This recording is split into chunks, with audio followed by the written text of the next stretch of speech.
বাংলাদেশের সবচেয়ে সফল ৫ রাষ্ট্রপতিকে দেখে নিন। নাম্বার ৫, জিয়াউর রহমান। বাংলাদেশের রাষ্ট্রপতি হিসেবে ৪ বছর ৩৯ দিন দায়িত্ব পালন করেন জিয়াউর রহমান। সরাসরি জনগণের ভোটে নির্বাচিত বাংলাদেশের প্রথম রাষ্ট্রপতি তিনি।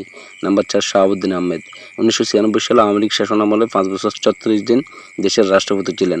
তিনি ছিলেন দেশের ১১তম রাষ্ট্রপতি। নাম্বার ৩, ইয়াজউদ্দিন আহমেদ।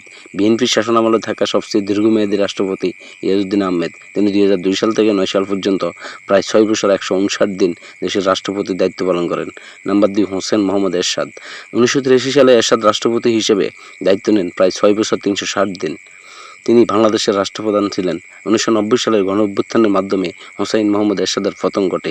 তিনি ছিলেন সরাসরি জনগণের ভোটে নির্বাচিত শেষ রাষ্ট্রপতি। নাম্বার ১, আব্দুল হামিদ। টানা ২ মেয়াদে দেশের সবচেয়ে বেশি দিন রাষ্ট্রপ্রধান ছিলেন আব্দুল হামিদ।